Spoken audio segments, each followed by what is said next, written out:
HM sir যে মিটিংটা করছেন, মিটিংটা হচ্ছে সমস্ত আধিকারিকদের নিয়ে মিটিং এবং আমাদের বিশেষ করে উত্তরবঙ্গের সমস্ত যা সমস্যাগুলো আছে এবং আমাদের রাজ্যের মাননীয় মুখ্যমন্ত্রী সম্মানীয় শুভেন্দু অধিকারী মহাশয় তিনিও সঙ্গে আছেন।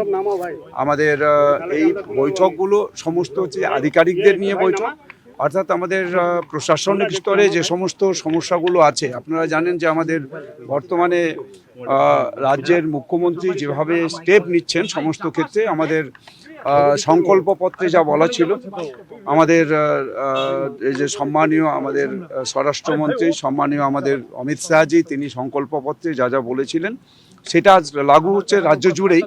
এবং সমস্ত যারা হচ্ছে যে গুন্ডাগার্দি করতে অতীতে যখন হচ্ছে তৃণমূল কংগ্রেসের সরকারের সময়তে যারা যে সমস্ত দুষ্কৃতকারী যারা দুষ্কৃতির কাজ করেছেন, তাদের সমস্ত হচ্ছে যে আজ এক এক করে খুঁজে বার করা হবে। এবং আপনারা গতকালও শুনেছেন আমাদের যখন এইচএম সাহেব তার বক্তব্যে যে সে যেখানেই থাকুক, যারা গুন্ডাগার্দি করতেন, যারা হচ্ছে যে যারা যে সমস্ত মানুষকে লুট করেছেন, সর্বনাশ করেছেন, সর্বশান্ত করেছেন, তাদের পাতাল থেকে খুঁজে বার করা হবে।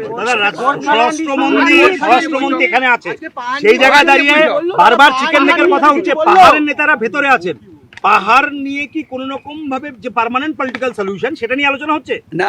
চিকেন নেক নিয়ে যেটা আপনারা অতীতেও দেখেছেন, চিকেন নেক এটাকে টার্গেট করেছিল সমস্ত যারা আতঙ্কবাদী, যারা যারা হচ্ছে সন্ত্রাসবাদী, এটাকেই টার্গেট করেছিল। এবং উত্তরবঙ্গের এই চিকেন নেককে নিয়ে তারা যেভাবে এটাকে ব্যবহার করবার চেষ্টা করেছেন, সেটা পশ্চিমবঙ্গের মাননীয় মুখ্যমন্ত্রী সম্মানীয় শুভেন্দু অধিকারী মহাশয় কখনো তাদের ইচ্ছে বা তাদের যে লক্ষ্য সেটা কখনো পূরণ করতে দেবেন না। এবং তিনি খুব কঠোরভাবে কড়াভাবে এটা আজ লক্ষ্য করেছেন। আমাদের সরকারে আসার পরে পরে মুখ্যমন্ত্রী তার দায়িত্ব গ্রহণ করার ঠিক দুদিন পরেই 11ই মে থেকেই দেখেছেন যে কিভাবে কঠোর কি সমাধান হবে কি মনে হচ্ছে। অবশ্যই পাহাড়ের যে সমস্যা আছে সেই সমস্যাগুলো সমাধান করবার জন্য আমাদের দেশের সম্মানীয় স্বরাষ্ট্রমন্ত্রী মহাশয় নিজে এই বিষয়গুলো দেখছেন এবং তিনি উদ্যোগ গ্রহণ করেছেন। সুতরাং সমস্ত যা এখানকার বিশেষ করে উত্তরবঙ্গ সহ পশ্চিমবঙ্গের সমস্ত সমস্যা সবগুলো তার দূর করবার জন্য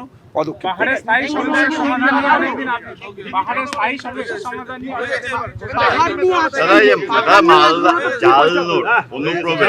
এই যে জায়গাগুলো যেটা উদ্বেগের জায়গা, এই প্রত্যেকটা এলিমেন্ট মালদার ক্ষেত্রে ভীষণভাবে মানে কার্যকর ছিল। সেইটাকে একটা বড় থ্রেট, বা আপনারাও নিজেরাও যেহেতু ওই জেলাটায় থাকেন, জনপ্রতিনিধিত্ব করেন, মানে কিভাবে মোকাবিলা সম্ভব? মালদাতে যেভাবে ওরা টার্গেট করেছিল, অর্থাৎ মালদায় মাঝে মধ্যেই দেখেছেন ওখানে কার্যক্রম সন্ত্রাসবাদীদের, অর্থাৎ যারা হচ্ছে যে বিশেষ করে সাম্প্রদায়িক একটা সম্প্রীতি নষ্ট করবার জন্য যার চেষ্টা করেছিলেন। এবং আমরা দেখেছি অতীতে তৃণমূল কংগ্রেসের পক্ষ থেকেই তাদের সহযোগিতা করা ছিল। এবং সব ক্ষেত্রে সন্ত্রাসবাদীরাই তো জাল নোটের কারবার করে এবং তারাই এই জাল নোটের সঙ্গে যুক্ত। তো সেই জাল নোট কারবারকারী যারা আছে তাদের বিরুদ্ধে ব্যবস্থা গ্রহণ করা হবে এবং নির্দিষ্ট হবে এবং তাদের হচ্ছে যে দৃষ্টান্তকারী তাদের শাস্তির ব্যবস্থা করার জন্য আমরা চেষ্টা করছি।